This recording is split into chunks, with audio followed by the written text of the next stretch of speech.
అనగనగా ఒక మహారాజు ఉండేవాడు. ఓ రోజు మహారాజు వేటకు వెళ్తాడు.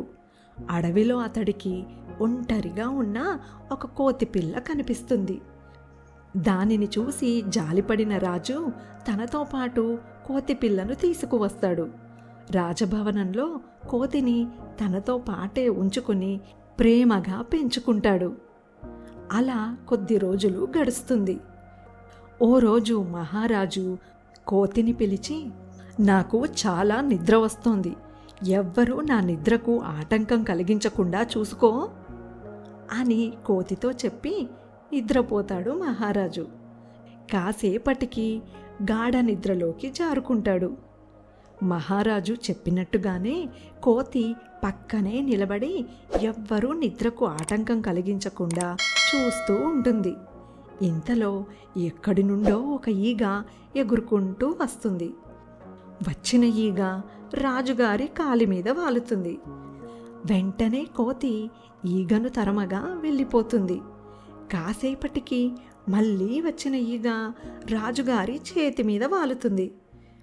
కోతి మళ్ళీ తరిమేస్తుంది. తరమగానే వెళ్ళినట్టే వెళ్ళిన ఈగ మళ్ళీ తిరిగి వస్తుంటుంది. రాజుగారి మొహం చుట్టూ తిరుగుతూ ఉండగా రాజుగారు కొంచెం ఇబ్బందిగా కదులుతారు.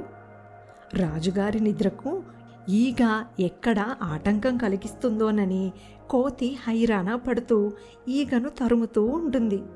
ఎన్నిసార్లు తరిమినా ఈగ మళ్ళీ మళ్ళీ వస్తూనే ఉంటే కోతికి పిచ్చి కోపం, చిరాకు పెరిగిపోతాయి.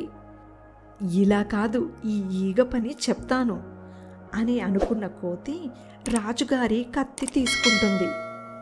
ఈసారి ఈగ కనిపించిందంటే కత్తితో నరికి చంపేస్తాను అని అనుకుంటుంది కోతి. ఈసారి మళ్ళీ ఈగ వచ్చి రాజుగారి మొహం మీద వాలుతుంది. కత్తితో సిద్ధంగా ఉన్న కోతి ఈగ కనబడగానే కత్తితో ఒక్క వేటు వేస్తుంది. ఈగ ఎగిరిపోతుంది, కానీ ఆ వేటు రాజుగారి మీద పడుతుంది. కత్తివేటుకి రాజుగారు చనిపోతారు.